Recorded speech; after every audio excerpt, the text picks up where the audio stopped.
Welcome back, guys. We are we barely made it back to the desk in time here. It was such a short break. We are really excited to have our next match here. Yeah. And how did your interview with Bleach go? I didn't get to Went ask you. good. Yeah. Went good. A lot better really than a mystery interview from yesterday.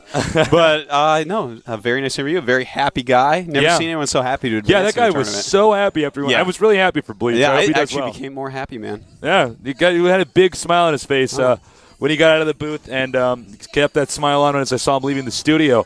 Up next, a ZVT. Remember, today is Zerg Day here at GOMTV. We have more Zerg games than we will probably have for the rest of the tournament here. Yeah, so hopefully, I think hopefully so. we get some more Zergs advancing. Zerg having the harder time here. Just in general right now, obviously StarCraft 2 is still a new game. It's pretty damn balanced for a brand new game. But some of the Zergs statistically have just been having a harder time in tournaments. So let's introduce our first player here. OGS Zenio. And this guy, he's been ranked extremely highly on the ladder since the begining. Yeah. A lot of people remember he won one of the very first StarCraft 2 tournaments in the world, one of the Play XP Cups in Korea. And, he's a good Zerg player. He's been pretty solid throughout. And I think he's going to be able to take down his opponent here. OGS, such a good team. A lot of great training partners for Zenio. So, he's got some of the best Terrans in the world to practice against. And he's going up against Myth Prime. And I'm going to tell you about Myth Prime in just a moment here. Because I played a lot with this guy recently. So, well, OGS, of course, probably the most well-known team, although Prime is really kicking some serious butt. Oh, yeah, man. OGS and Prime are on like a race to see who gets more in. I think a higher percentage goes to OGS because they have less players. Yeah. But Prime is actually a massive bigger number. team. Like, I don't even understand how many Prime players there are. There are more people in Prime than there are guess guys what, in the man? YMCA. I know. There are so many people so in many Prime. people. You can divide that stuff by 2, man. That ain't Prime at all. Now, we're going to get a shot in a moment here of Myth Prime. But OGS, very, very talented Zerg. And one of the few Zergs left here. So I'm really... I'm thinking he can really definitely excited. make it through, man. Yeah. Absolutely. I love ZVT, by the way. By the way, special thanks to our sponsors at TG Sambo and Intel. Without sponsorship, Tasteless and Artosis would not have a job. That's right, man. It's true. And we would you not guys have wouldn't pro be gamers. watching Yeah, this. you guys would be watching this. Where would you be? You guys outside, would be exercising? Thinking, wouldn't it be cool if they had StarCraft 2 on TV? But thanks to sponsors, it's actually a reality. Here's Myth Prime. Myth Prime, man. All right, this guy is a Reaper user, for sure. He loves to, but it's not the Reaper type of play that you see from Morrow. He goes a lot of his games. Is it Barracks first?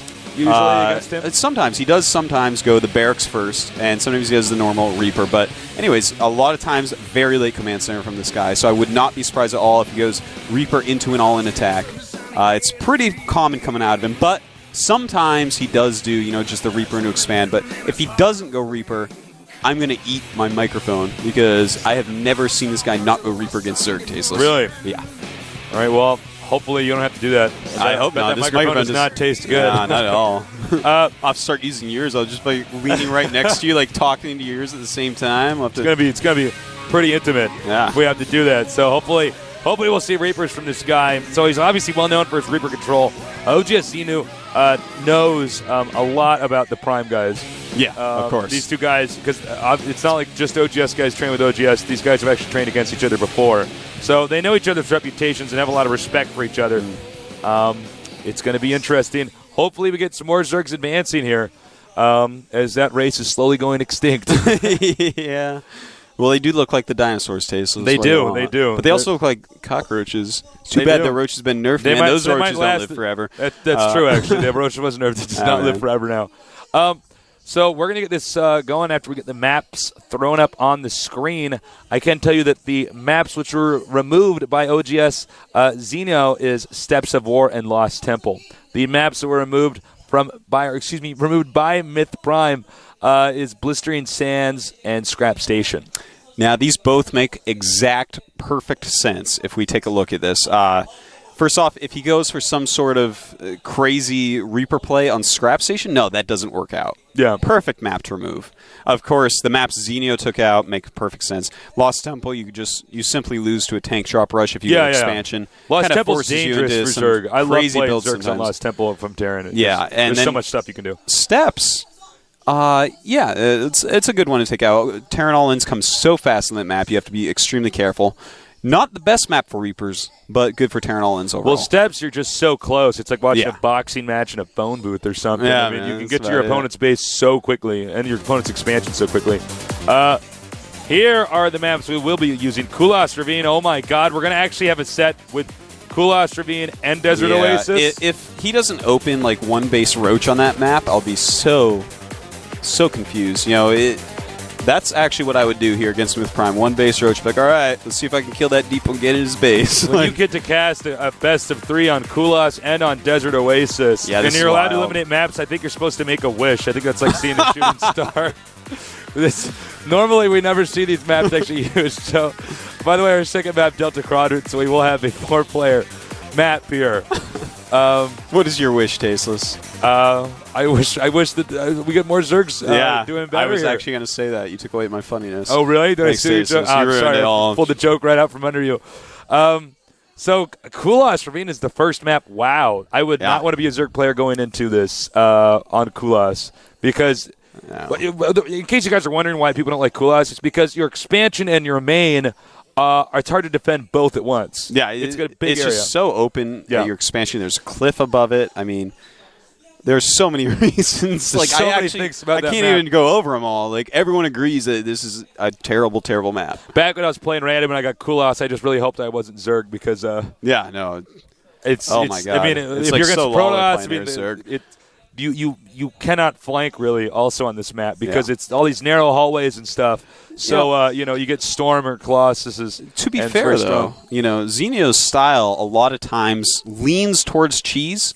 So he might have something really interesting ready for this map. So I can't wait to see what he has ready for us. It looks like the game is starting. So let's go. It's starting. Oh my god, let's go. There we go. Perfect. My mic's still on. It's always still on. Okay, well, everybody in the world can hear me.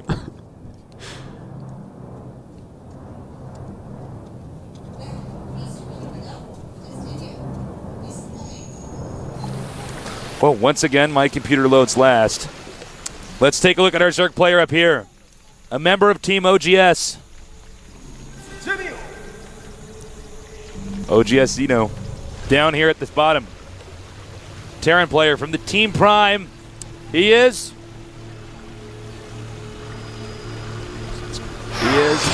Mid Prime. Thank you. Thank you, Street Fighter 4 boys. We do have the Overlord scouting in the right direction. This is good. Yeah, this is a very good thing for him. Although I suggest that people send their Overlord clockwise on this map. Or rather, no. Just horizontal rather than vertical, because then you get it on that additional ledge before Marine is out. When you said Overlord clockwise, I was like, what? I didn't. No, not clockwise. I'm like looking at the map. I'm like, no. I just mean send it horizontally instead of vertically. I actually always send it in this direction because I can get over here. But if you send your second Overlord there, no Marine catches it. If you send it horizontally, you get it across that open area before the barracks is done and the Marine is out. Ooh. That is right. Oh, you are Sup, good. Zerg players. I'm Artosis. That was impressive. That was impressive. Well done. Now, what are we going to see from OGS Zenio? I think that's the big question this game because there's so much stuff that Terran can do and so little that Zerg can do. So OGS Zenio, a top-level Zerg player, he's going to show us, in his opinion, the best way to play on a map that is really difficult for Zerg. Yeah, I can't wait to see what build he has ready here. He's obviously going to open with some Zergling speed, something you definitely do have to do, especially against Smith Prime. Now, what I'm thinking is maybe he's going to go Speedling and then Roaches and then expand. Because that kind of, the Speedlings hold off Reapers, and then suddenly you hit him with Roach, because he's still making Reapers instead of Marauders. And hopefully you get some sort of good timing in there, get your expansion up and all that good stuff. So, well, I'm guessing. We'll have to see. I cannot wait, though. Seriously, I'm so excited to see a high-level Zerg player play on this map. It's very, very rare thing to see. Yeah, this is a rare sight, actually, because normally Zerg's eliminated this. I actually wonder why he didn't eliminate this map. It almost makes me wonder if he does have something in store for us. Yeah, he must. I mean, Cool did the same thing. They were on the same team for quite a while. Cool leaving OGS recently. Yeah. But should be something cool. We have seen a lot of players just go for all-ins with Banelings. And in this case, return player not walling, by the way. Now, if we look at the resources, Zenio still mining gas after his speed has started. Do you think we're going to see Banelings? Oh, Dun, dun, dun, Banelings. Okay. Okay, So he's going to go for the Bane Bust.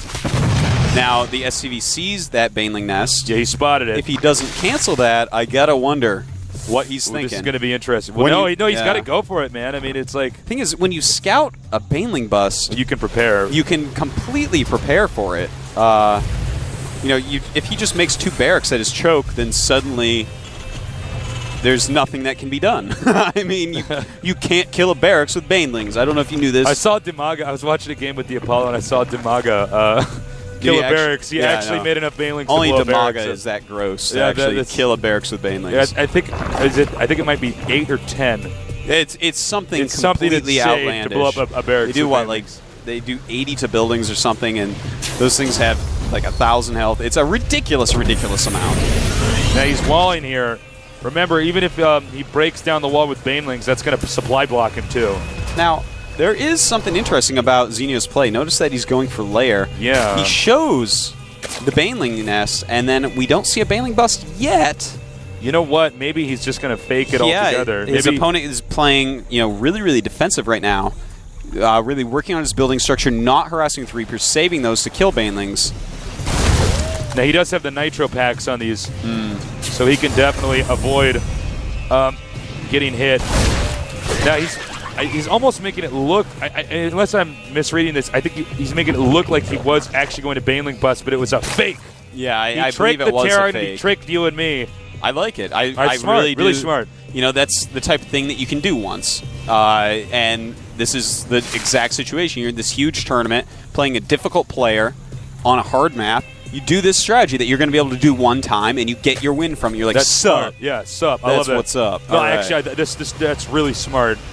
This is really adroit handling here from our Zerg player. Extremely adroit handling. I love using big words. Adroit. I know, man. Yeah. You're so smart. Thank you. You're so handsome. We got Queen gonna finally. Are we not gonna get creep tumors out here now? Well, I guess he can't now that the Reapers are out here. You got to be careful. That's actually enough Reapers to kill everything that's there if microed properly. This is dangerous. Got to make so many Zerglings to take out that many Reapers with speed. That ledge right there. Really, he should have Overlords in front of this area dropping creep. It's a big mistake of him not to have done that yet. Because that would actually allow the Lings to catch the absolutely. Reapers. Now, he never saw the Spire. We didn't see a scan. I've been over the Zerg's base for most of the game. That's right. And, I don't know. He's got Marauders. This is bad. It's because very, Marauders very bad. can't shoot air units. I can't believe that he hasn't Oh, man. This is going checked to be into this, so bad. scan or, Oh, my. He has nothing. He's about... Someone call Ashton Kutcher because this guy's about to get punked. Yeah, like, man, this is bad. I actually am in complete shock that our Terran player hasn't scanned oh my God, or he has no idea. He made has no any idea this is coming. anti-air. He knows that there's a layer.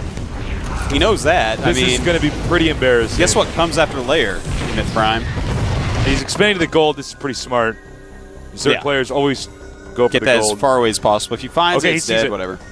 Sorry, I didn't mean to cut you off. He spots it. He knows. Doesn't matter, though, because Muta's already down here. Oh, no. Now he definitely sees it because the Mutila's are in his base. Do we have any anti-air units? This is going to be this awkward moment where he's going to be like, oh, my God, everybody was watching me not prepare for this entire time. I think that's going to be it. I think that he's going to keep sending Mutalisks down there. Terran's going to go for a counterattack. Let's see if this can do some damage. Just might force the Mutalisks to come back home. Yeah, that's what he's hoping for, but so many SCVs being killed off that I think it almost doesn't even matter. And the Queen walking out for some reason. When the Marauders get there, that Queen is going to want to run away. There's a lot of Terran units over here. Meanwhile, SCV is getting shredded up. Turret's not coming up in time. He goes for the Baneling nest. Okay, pretty nice around here by the Lings. Totally owned by those Zerglings there. The Muta's going to help clean up the Marauders. Wow. And Zenio is so ridiculously far ahead here. Mid-prime taps out. Damn. That was some smart play. I just saw a Zerg win on Kulas. It's pretty cool, man. Now, I thought that was a myth, but the Zerg could win on Kulas, but apparently that conquered the myth. Because, wow. Well, that's not. Well, you got to feel pretty good if you're a Zerg player winning a game like that on that map. because he completely tricked. Yeah, he tricked him in every which way. But really, I'm a little bit disappointed, Myth. How do you just sit there and make anti-ground units against a one-base Zerg all game? Yeah, the Zerg that had a actually layer. doesn't make sense. I wonder if he just didn't see the layer. He might have choked a little bit. Yeah. Just it totally blew his mind.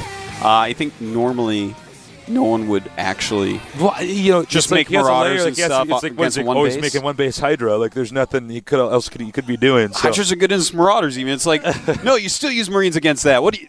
I don't know. I don't know why he got Marauders. I think he's hopefully he's going to play a little bit smarter this time as far as that goes. But a very good trick by Zenio. If he does play better and he wins, we're going to go to Desert Oasis, which is a map we almost never see because it's usually eliminated. ZVTs on that map can be awesome. Yeah, it can be totally awesome. It requires a totally different way of playing. Yeah, it's very hard for Zerg to take that third base, but Zerg can be so mobile with Mutalisk that even Thors aren't a great counter on that map. So I'm hoping we get to that map. I am hoping. Got my fingers crossed. All right, yeah. We're going to get this started in a minute here. I really I love games like what we just saw. Yeah, no, he tricked him out so much. It's so smart. So what a great move by Zenio to he shows that Baneling Den, and you know how scared Terrans actually get still if they see that Baneling Den? Yeah. They over-prepare. I'm going to start just making my Baneling Den. I have to pop a Xanax if I see a Baneling. It stresses me out, man, because you can lose. If you guys haven't, I'm sure you guys have experienced Baneling busts, but I mean, you can lose so quickly. Guys, don't forget to send in questions. So GOMTV.net. Go to the forums, leave questions, and hopefully we get some good ones and ask them and shout you out in the process. Or what we could do is actually, if we think of a really good question, we could tell them to ask. Oh, my God. Oh, my God. So if you think of something good, we could just tell them, the community that's watching. By the way, we're going to start this game. Game number 2. Let's go.